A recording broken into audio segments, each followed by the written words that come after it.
Kind of ironic what you went through. I was just up hiking up in the Aspens and I was thinking about, I should give my ghost story testimony.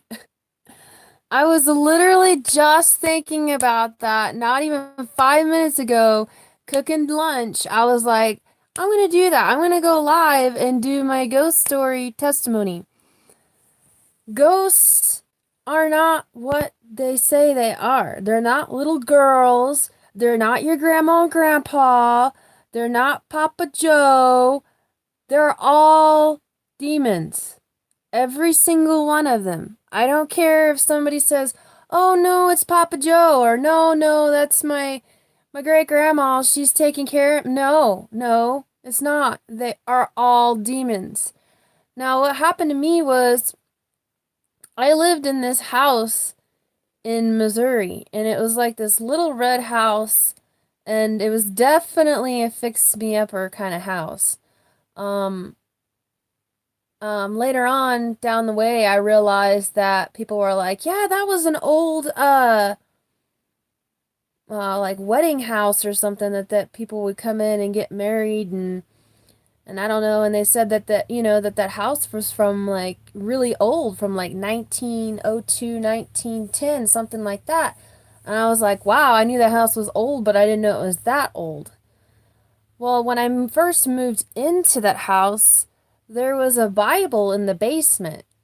And the weird thing about this Bible was, when I opened it, it had a dead rose in it, and it had a smear of blood on it, and it had a room number on it. Now, I don't know if that was just somebody mourning somebody that they knew from like an apartment building that was room 103, or maybe the Bible come from room 103. Maybe they took the Bible from room 103. I don't remember if it was 103 or it was in the hundreds. It was like 103 or 105 or something like that was the number. But anyway, it was just strange to me that, okay, I find this Bible. It's got blood in it. It's got a rose in it. And it was really, really strange. And I had a dark room.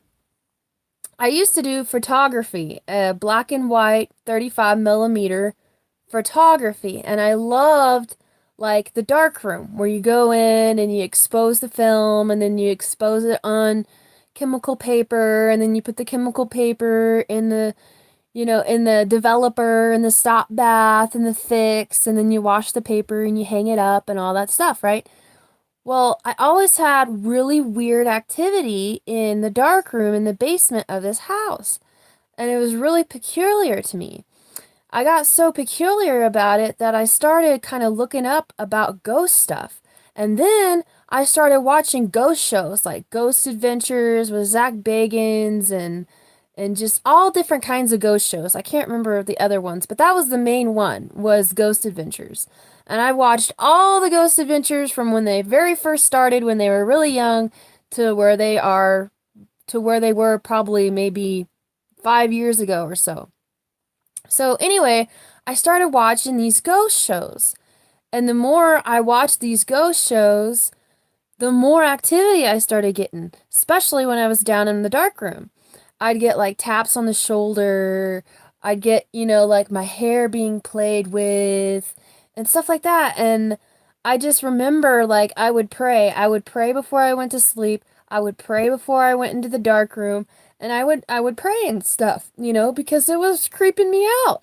But it was also kind of adventurous to me in a way too. Anything that kind of got my blood going, it was kind so I started going to graveyards and asking questions, and I never really got any answers or anything. Like I never got any voices or anything, but I got strange activity. And the more and more I started asking questions, and the more and more I did that, the more and more activity started happening to me. And to be honest, I don't think if I wasn't a believer in Jesus Christ, I really don't think I would have made it. I don't think I would have been protected. And anyway, so what happened is that house was already having activity. And then by watching those ghost shows and by asking questions and stuff, it made it even worse. Hey Greg, hi. Made it even worse, you guys. I mean, it made it so much worse. Like, I was having nightmares. I mean, people coming in, like, nightmares about, like, people coming in my house and killing me. Nightmares of the devil having me by the throat and picking me up against the wall. And just really, really bad nightmares. But for some reason, no matter how much I prayed, no matter how much I did, I was still very adventurous into it, still watching the ghost shows, and just kind of debunked it as, oh, they're just nightmares and whatever.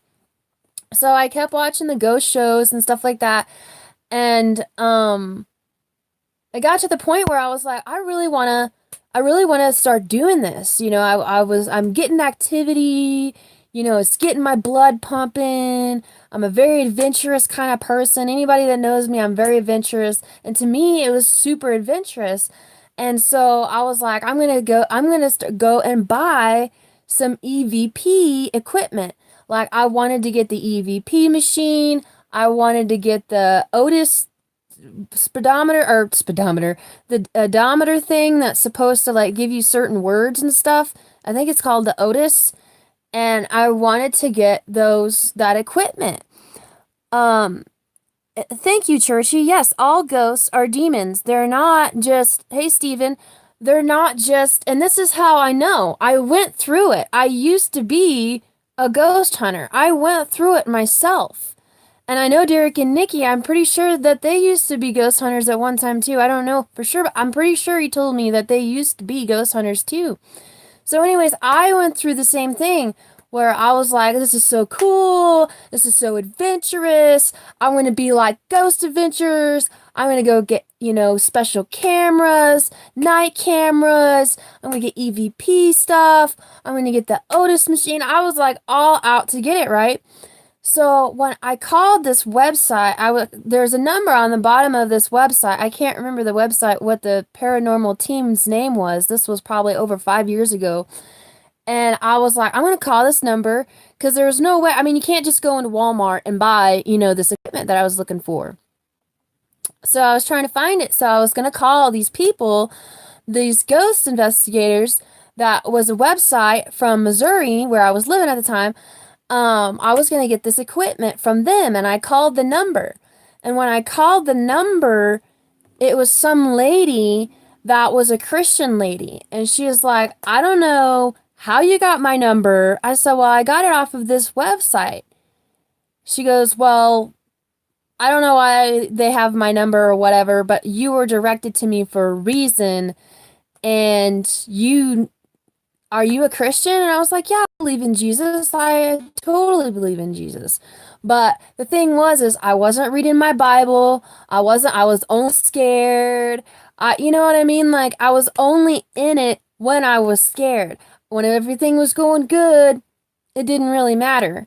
It didn't really matter. So anyway, so I was all into it. I called the number. This lady was like, I don't know how you got directed to me, but I'm a Christian, and if you're a Christian too, then I don't understand why you're wanting to do this. And I was like, because I want to, the Trail of Tears come through Missouri in the area that I'm in, and I want to contact my grandma, my great great grandma, and I want to contact these Indians. And that's what I was doing in my house. I was asking questions about the Osage Indians that were in that area and the Cherokee Indians. And I wanted to know whether, because the Trail of Tears went through there, the Cherokee Trail of Tears went through that exact area where I was living in Missouri. And I noticed that. And I was like, wow, so that was part of it too. I wanted to contact the Osage and the Cherokee that had died there. And I wanted to see if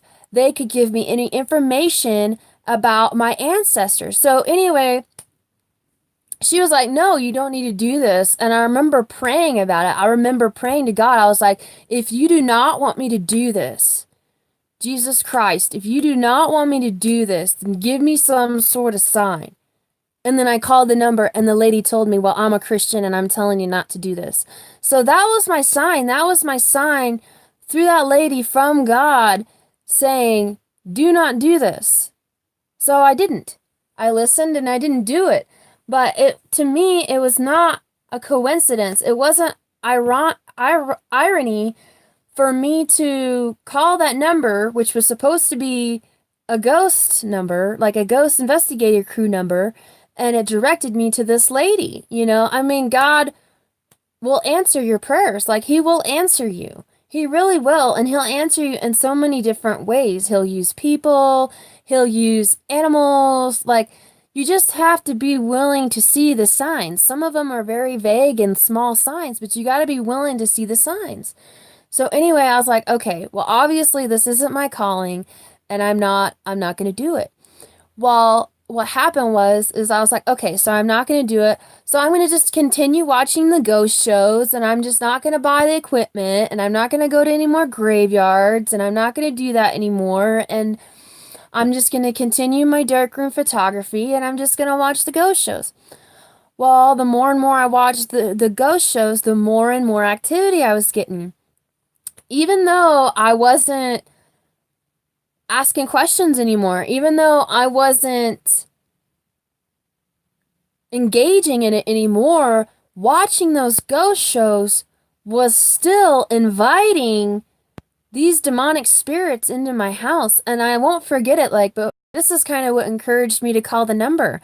I was sitting in my bedroom of this old house that was like from the 1910, and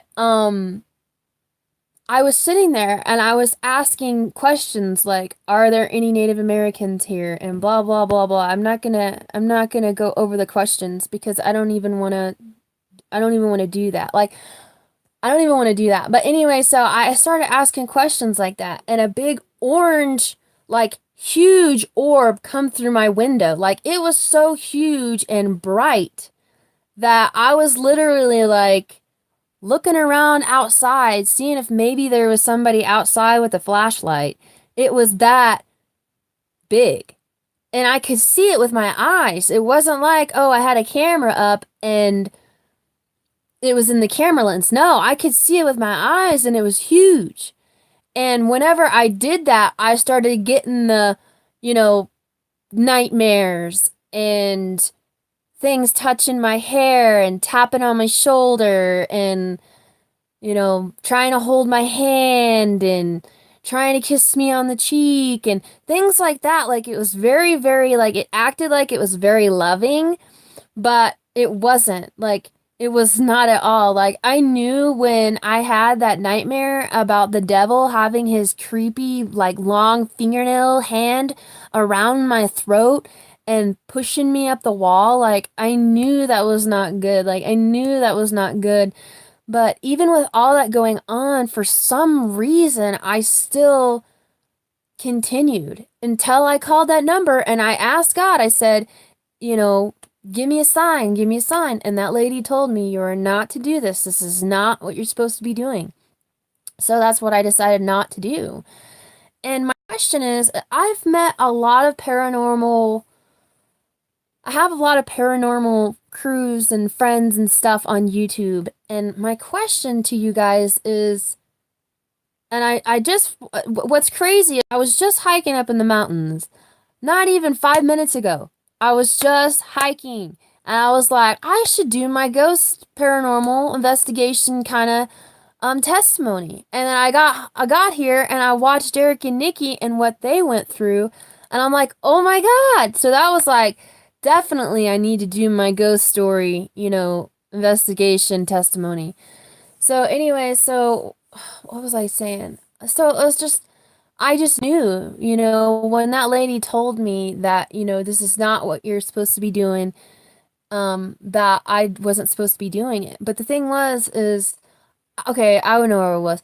I don't understand why you guys like Zach Bagans. Like, for example, Zach Bagans, he knows some of these demons that he's contacted have tried to possess him. He knows that some of these demons are dangerous, and he knows this stuff. Why do you want to meddle with it? Is your life and your soul not more important to you than, and like money and stuff like that is more important to you than your life, your friends? Like, this adventure is more important to you than your friends and your family and stuff like that. Like, I from what I've been through and what I've seen the Ghost Adventures crew go through, and I used to be friends with Ghost Adventures, and I told them whenever I told them my whole ghost story testimony, how I'm telling you guys. And they didn't listen to me. Of course not, because they're getting money. They get paid to do this, and that money is more important to them than their souls. And I'm like, dude, do you realize that your TV show is influencing people's houses are getting demonically possessed because of your TV show? But they don't care. They don't care. They don't care about that. All they care about is the money and all that stuff. And the thing is they're so into it that I wouldn't be surprised if they don't have a demon that is controlling them. I mean, I saw a video of Ghost Adventures where when Nick Groff used to still be part of the Ghost Adventures crew, and you could see in his eyes when they went to well, that was when Zach Bagans. When they went to Italy, Zach Bagans, like, you could see his eyes, like, he was almost completely demonically possessed right then and there. And then there was, I can't remember where they were. I think it was like some abandoned cyborg or something. And you could see where Nick almost got demonically attacked and possessed. Like, why? Why would you do that? You know, I mean, I went through it too myself for adventure. I mean, I'm sure that's why they call it Ghost Adventures. It's all about the adventure. But there gets a point to where you know you're dealing with demons and you're not dealing with ghosts. Why would you continue? And my answer to that is because they are letting that demon control them. They are letting that demon control them. There gets a point where you make a decision to what is more important to you, the darkness or the light? Your life or death? You know, and I wish that paranormal investigators would look at it like that. If you continue to do paranormal investigating for the adventure, you're choosing death. And not only are you choosing death for yourself, you're choosing death for your family. You're choosing death for everybody across the world that watches your shows. You're choosing death for your children. You know what I mean? And you're also opening these portals for these demons to come in. To fully come in and fully possess. People are letting them in. There are huge consequences for it. The demonic activity got so bad in that little red house that I lived in Missouri that I had to sell my house. If I did not sell that house and cleanse it and get out of there, I was going to end up going to a mental institution. My parents told me, they were like, you're acting crazy, you're acting weird. If we hear about it anymore at all, we're sending you to the nut hut. I mean, that's how bad it got. I mean, it got so bad to where I was like waking up in the middle of the night screaming for my life. You know, and my parents were like, what's going on? You know, like, she must be having a schizophrenic attack or she must have mental problems. And, you know, that's kind of why I don't really trust my family, is because they almost sent me to a mental institution over this instead of believing that I was dealing with demonic spirits in my house that I voluntarily let in. There was already demonic energy there in the house already, because when I first bought the house and the land that I had, there was a Bible in the basement that had blood in it. I already knew there was bad juju there. And I made it worse. And the thing is every single real ghost hunter knows this. Every single one. has got to the point where they're just playing, they're just curious, but there's always a point to where every single ghost hunter gets to the point of where they have to choose. Do you want to continue this and live in death, or do you want to back out and live your life?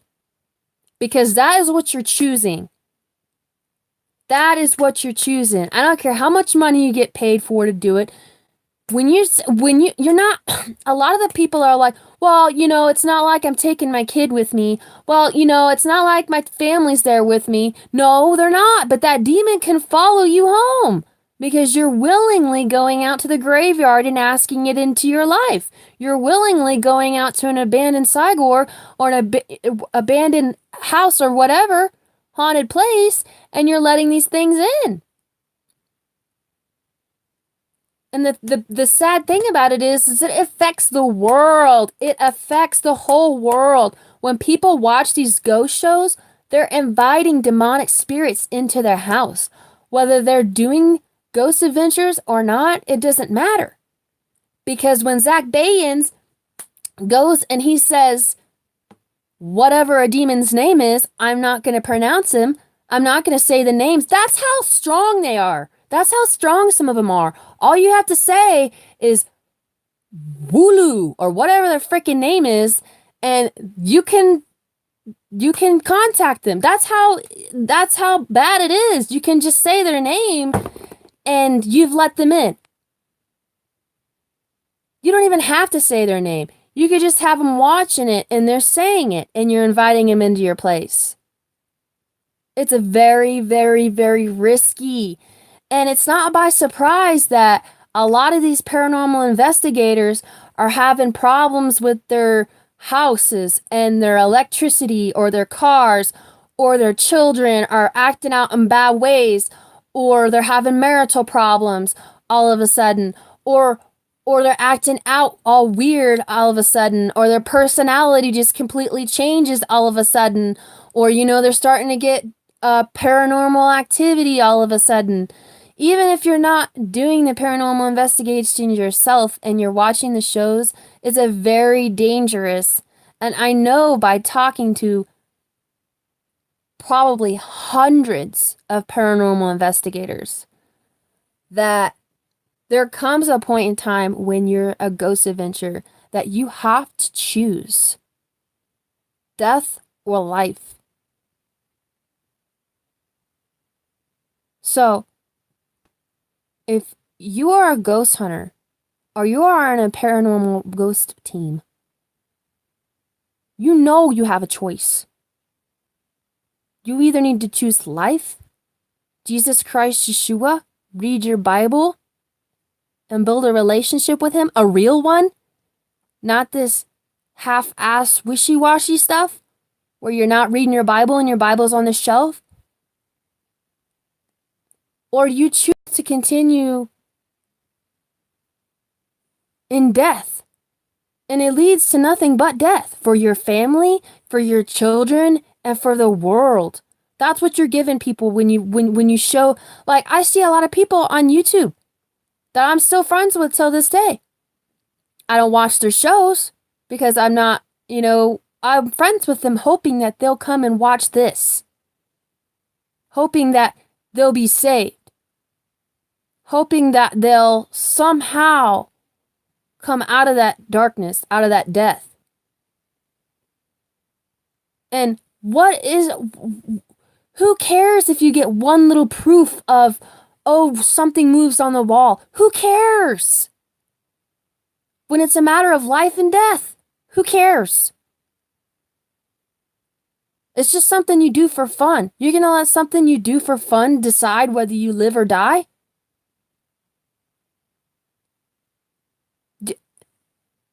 You're going to be so proud and egotistical, you're going to let your son or your daughter be possessed?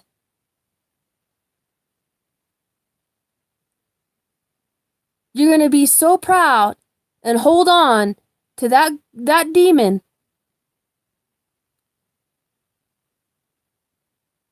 instead of saving your child and saving your family. That's sad to me. That's sad to me. And the problem about it is you're not just infecting yourself, you're infecting your family, you're infecting your children, and you're infecting the world because you're opening portals and you're also, people are watching it. And when they watch it, they're involuntarily inviting it into their life and into their environment. We already have enough bad shit. Excuse me, I gotta quit cussing. I really do. Like, that's one of the things I've been trying to work on. We've got to quit tempting the devil, playing with fire and expecting it to not light up. We play with fire and we expect it to not light up. And then all of a sudden the whole forest is on fire. And then we're like, oh, I don't know how that happened. I mean, really. And every single paranormal investigator, whether they want to admit it or not, has got to a point where they have to choose life or death. And I beg you, choose life. Choose Jesus Christ. Read your Bible. Because Ephesians chapter 6:12 is going to get real quick. We battle spiritual battles. Things that are not of flesh and blood. We are not to play with that. And you're not going to have the full armor of God to fight these things if you're sitting there playing with fire and expecting nothing to light up. It's too risky. You're infecting the world with demons. That's what you're doing when you record this paranormal stuff. You are infecting the world with demons. I don't care how cool you think it is. I don't care how adventurous it is. Get a different hobby. Get a different hobby. Same thing with tarot cards. Tarot cards, you are infecting your world. And if you do tarot cards for anybody else or on TV, you're infecting the world and those other people with demonic activity. And God's going to hold you accountable for it. God's going to hold Zach Bagans accountable for what he's doing. God's going to hold paranormal investigators accountable for infecting the world with demons. You are helping the devil when you do paranormal videos. You've got to look at it like that. Because they will get a hold of you. They will get a hold of your ego. They will get a hold of you and make you sound like it's hogwash. Like the other day, I was up in the mountains. And God told me, you're going home. And I fell to my knees in tears. And I was like, thank you, Jesus. Thank you so much. Because I knew that meant I was going to heaven. And not even 5 minutes later, the devil was like, oh, well, God didn't say you were going home to him. God didn't say this. God didn't say that. And I was like, get behind me, Satan. Get behind me. I know what he just told me. Get behind me, Satan. And God goes, good. Very good. Which means that's exactly what the devil's going to do. It's exactly what he does. He lies to you. Just like he told Eve in the Garden of Eden. He said, oh, well, God didn't say that you couldn't eat the fruit. God didn't say that this. God didn't say. Yes, he did. He did. Do not let the devil lie to you. Do not infect the world with demons.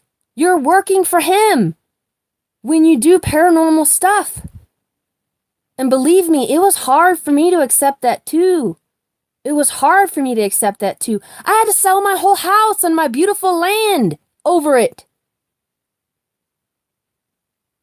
And to be honest, I'm glad I did. Because now I'm out in the beautiful USA and I'm camping and I'm enjoying life. And I have peace. I have complete peace of mind. Because I got Jesus by my side. Everywhere I go, he's right there with me.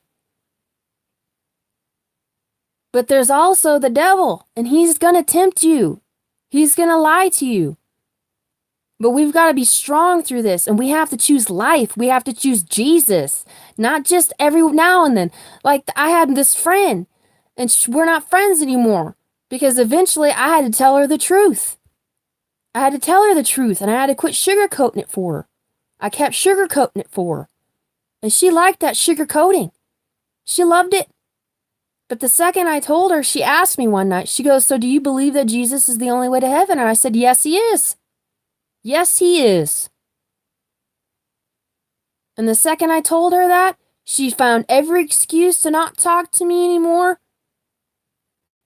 And I remember telling her, I said, "Well, remember when your dog was dying? You weren't praying to Ariel or whatever the animal spirit or whatever that you pray to with your tarot cards. No, you were praying to Jesus because your dog was dying." That's the thing. People want to on their deathbed or when something bad's happening, oh, they want Jesus then. Oh, yeah, they want Jesus big time then, don't they? And don't lie. I don't care if you don't believe in God or not. There's been a time in your life they're like, "Oh my God, God, help me." And if that hasn't happened to you yet, it will.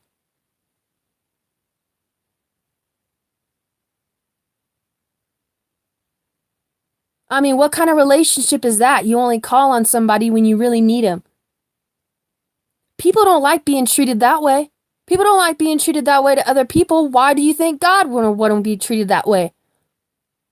Oh, I'm going to go play with the devil, and I'm going to go play with lust, and I'm going to go play with drugs, and I'm going to go play with alcohol, and I'm going to go have fun and do all this stuff. But when it comes to me down the line on my deathbed or my friend ODing in the hospital, then I'm going to call on Jesus. No, you need to choose now. The time is now to choose now.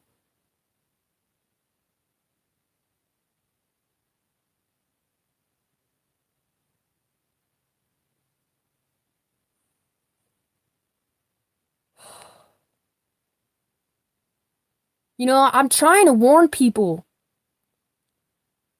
and I'm just hoping and I'm praying that at least one person will listen and choose life. Choose life.